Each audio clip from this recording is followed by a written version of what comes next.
You are caught in a scenario with no clear exits. Your support is miles away, and you are facing an opponent who possesses every physical advantage. This was the reality for a lone sheep who had wandered away from her flock. She had spent the afternoon grazing until she was heavy with grass and far from safety. Her path back is intercepted by a wolf. He represents a threat that cannot be managed through strength or speed.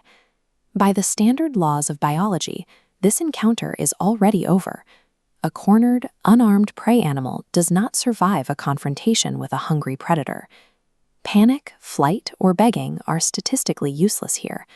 A predator driven by biological hunger does not respond to the emotional distress of its meal.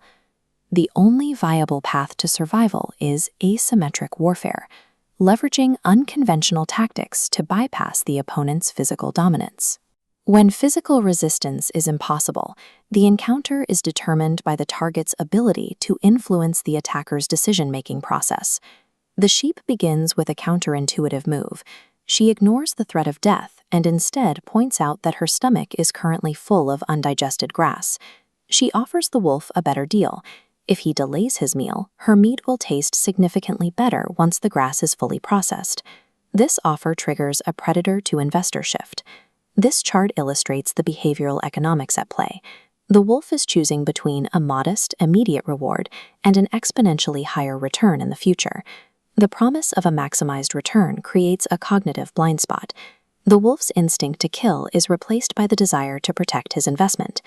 By treating the wolf as an investor, the sheep has successfully purchased the most valuable asset she has, more time.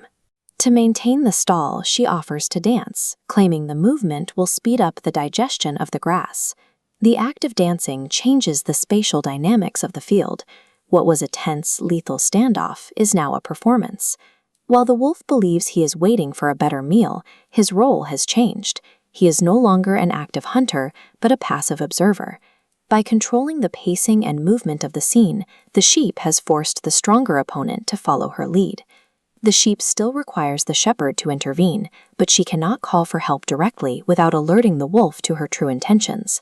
She proposes that the wolf take her bell and ring it as hard as possible to provide a rhythm for her dance. This is incentive alignment. As this flowchart shows, the hidden goal of signaling the shepherd is masked by a false goal. She funnels two opposing outcomes into a single action. The wolf believes he is accelerating his reward while actually sounding a distress beacon. The wolf's focus on his future meal creates a sunk cost fallacy. He is so committed to the plan that he ignores the danger of making loud noises in the shepherd's territory. The clever sheep has completely succeeded by making her own escape plan appear to be the wolf's own idea. Persuaded by the prospect of a better meal, the wolf takes the bell and rings it with all his strength. The sound carries across the field, alerting the shepherd. The wolf's own effort creates the immediate consequence of his discovery.